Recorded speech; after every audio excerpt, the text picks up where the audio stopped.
Pessoal, a gente já chegou na nossa penúltima unidade, a nossa unidade 6. Eu ainda vou preparar mais uma aula, né, que vai ser uma aula com conteúdo da prova e uma aula, vai ser uma aula de conteúdo da prova, mais uma lista de exercícios, que eu vou também publicar as respostas dos exercícios, né? E finalmente a gente chegou na nossa penúltima unidade, que é a unidade 6.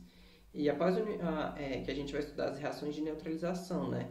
Ou seja, a gente vai identificar quais produtos, né, a gente vai conseguir fazer uma reação de neutralização. Bom, reações de neutralização na prática. Bom, definição base, né? Toda substância que, quando sofre dissociação, libera um ânion OH-, né, que é chamado hidróxido, como produto, pode ser chamado de hidroxila ou hidróxido, pessoal.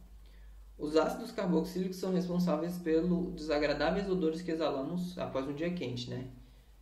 Substâncias de caráter básico presente em produtos para as axilas se encarregam de neutralizar as ações do íon de H+, proveniente dos ácidos. Definição de ácido. Toda substância que, quando sofre ionização, libera um cátion H+, como produto. Bom, o desodorante, pessoal. O desodorante é um produto de neutralização. Por quê? Porque aquele odor desagradável que a gente exala das axilas, não é? É um ácido. E esse ácido a gente precisa de alguma coisa para combater aquele ácido, para neutralizar, para a gente não ficar com aquele cheiro, o CC, o famoso CC. Então, assim, a gente tem uma dissociação, né? A gente precisa de um hidróxido para a gente conseguir neutralizar aquela acidez, para que a gente consiga não fique com aquele cheiro. Outro exemplo de que acontece, aquele cheiro do peixe podre. O peixe em si, ele não tem um cheiro muito agradável. Eu particularmente não gosto de cheiro de peixe. O que o pessoal faz? Ele joga limão no peixe. Por quê? Porque aquele cheiro é uma base, né? Ele libera o ânion OH-. Então, o ácido que ele vai liberar o H+, vai neutralizar. Então, por que as pessoas temperam o peixe com limão? Porque o limão é ácido. Para que assim neutralize, para não ficar com aquele cheiro. Continuando. É por isso que algumas pessoas fazem uso de leite de magnésia nas axilas para combater o cheiro desagradável do suor. Essa base de fórmula MgOH2, né, neutraliza a acidez no local. Quem nunca sentiu aquela incômoda sensação de acidez estomacal, né, chamada azia? Pois ela se explica pela ação do ácido clorídrico, né? Por quê? Porque o nosso estômago produz ácido clorídrico, que é presente no estômago. Após a ingestão de alimentos calóricos, né, o nosso organismo ele se vê obrigado a liberar maior quantidade de ácido clorídrico para auxiliar na digestão pesada, né? O que acontece quando a gente ingere um antiácido? O princípio ativo é que nesse medicamento que o que é mais usado é o hidróxido de manganês. O hidróxido de magnésio, né, pessoal? Ela tem função de neutralizar o meio ácido no estômago, né? Ele vem daí o alívio imediato. Os íons de OH-, eles são responsáveis por esse efeito, né? Que são provenientes da dissolução do magnésio, do hidróxido de magnésio no nosso estômago. Quando acontece isso, tem o hidróxido ele se junta com o hidrogênio, formando água, né? E o manganês com o cloro, formando uma espécie de sal para virar um cloreto de magnésio no nosso estômago, para que assim perca aquela acidez, né? Fique mais neutro. Reação de neutralização, né? É o nome que se dá a toda reação química que ocorre na mistura de um ácido com a base, né? Os produtos dessa reação serão sempre um sal qualquer e água. Bom, gente, nem sempre vai ser um sal. Às vezes a gente tem... Ou nem sempre vai ser sal e água, né? Às vezes a gente pode ter até um pouco de gás. É importante destacar que essas reações químicas elas só acontecem em meio aquoso, pois é preciso primeiro acontecer a ionização dos compostos, né? Ela pode ser substituída em neutralização total, né, quando após terminar a reação todos os hidrogênios e hidroxilas oxidrilas se neutralizam. Tem a reação parcial, né, quando após o término da reação sobra cátions de hidrogênio ou ânions de hidroxilas. Quando na fórmula do sal houver íons dioxidrilas será chamado de sal básico de reação básica ou hidroxal. E quando houver íons de hidrogênio na fórmula, né, do sal após o término, a reação será chamada de sal ácido, né, que é um sal que tem uma reação ácida, né, ou de hidrogênio sal. A neutralização total, aqui a gente tem um exemplo, né, HCN, né, que é um ácido cianídrico, mais KOH, né, que é hidróxido de potássio, que é a base, vai gerar o sal que vai ser um cianeto de potássio. Esse sal cianeto, pessoal, de potássio, ele é extremamente venenoso, né? Pouco sal disso consegue matar, a gente consegue matar. E a gente também tem a água, né? Todo monoácido, né, produz somente um H+, né? E faz uma neutralização total com ácido cianídrico.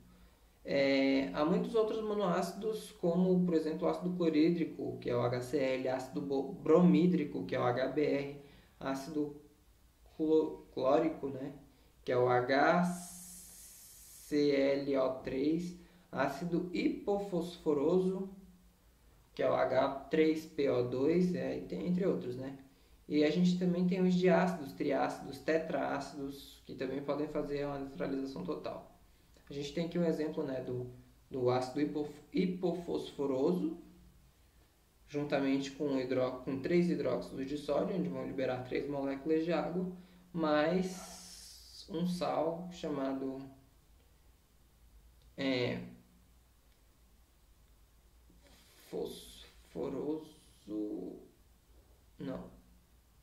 fosfato de sódio. Esse é o fosfato de sódio.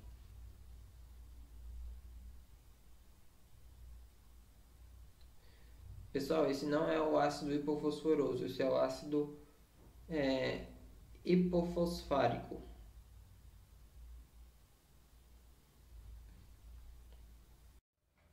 Bom, pessoal, na neutralização parcial de um ácido, né, para ocorrer a neutralização parcial de um ácido, ele não pode ser um monoácido, né, pois como a gente viu, os monoácidos eles são totalmente neutralizados numa salificação, né?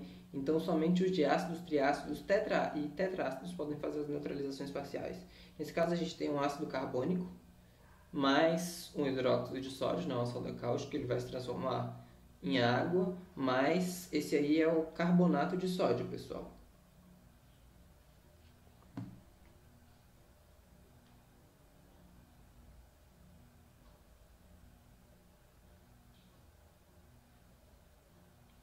Não, esse é o carbonato de sódio.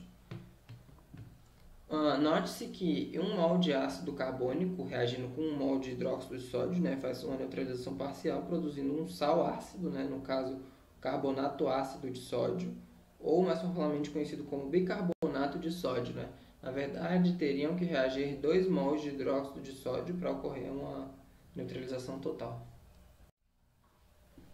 de uma base. Para ocorrer a neutralização parcial de uma base, ela não pode ser uma monobase, né? Pois todas as monobases produzem somente um H-. Bom, a gente tem aqui o cloreto de sódio reagindo com um hidróxido de magnésio.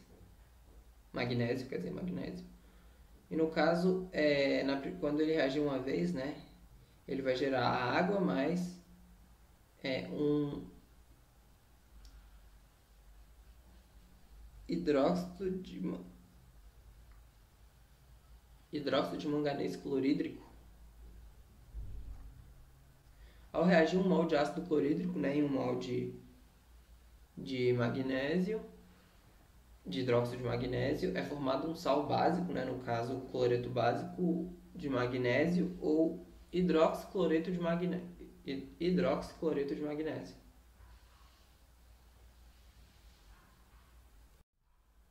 Bom, pessoal, aqui está meu contato. Essa também foi uma aula curtinha, uma aula de quase 10 minutos. O conteúdo é bem simples, né? Algumas vezes eu tenho uma travada porque os nomes às vezes me fogem da cabeça, né? E com isso, às vezes dá uma travada, às vezes dá uma bugada, são muitas moléculas diferentes para lembrar o nome. Aí com isso eu vou tentar lembrar o nome pesquisando aqui no meu caderninho, mas enfim.